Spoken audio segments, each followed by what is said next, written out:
That's the best thought you're going to have today, by the way. How great is he? He loved us so much that he died on a cross and rose from the dead for us. Well, we're going to finish up the book of Jonah today, but before we do, I thought you might want to know, I went to the doctor and had my annual physical a couple weeks ago, and I'm not saying it's the worst day of the year. Oh, who are we kidding? It's the worst day of the year. All the poking and prodding, as if that's not bad enough, now they started asking questions.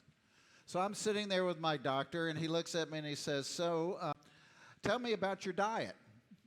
And I said, well, what I wanted to say is, well, I eat barbecue ribs, onion rings, and milkshakes 3 days a week. But I didn't. We actually eat pretty healthy in our house. Why? Because it's the right thing to do. And so I told him about our diet. And then he asked, so how's your sleep? And I started to say, if I sleep at all, I'm happy. But I told him, well, you know, what I really want to say is I like sitting up all night to the wee hours, reading books and playing games. But the reality of it is I go to bed around 11 o'clock every night. Why? Because it's the right thing to do.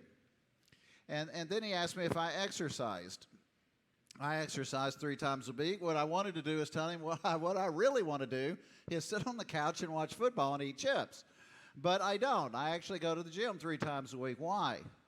Because it's the right thing to do. And then he says, so do you have any feelings of depression? And I said, not before I came, but they're starting to come now.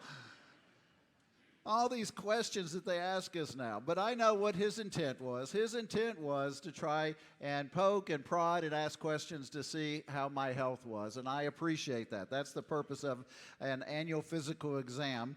I know I don't like going, don't like doing it, but it's best. But why? It's the right thing to do.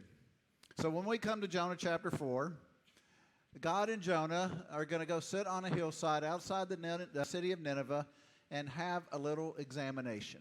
They're going to spend some time together, and God is going to ask Jonah just one question, and Jonah's going to whine and complain, but they're going to go out on this hill, and we're going to take a few minutes, God said to Jonah, and I'm going to examine your spiritual condition.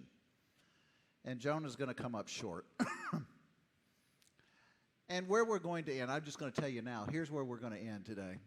God is inviting us, not every day, I think that's too heavy, but on a regular basis, we need to find some time to go sit with God and let him examine our life. To push into the dark spaces, the closets that we hide, the attitudes that we're trying to keep from him, the experiences that we want to deny, and we need to go out there and say, God, here am I.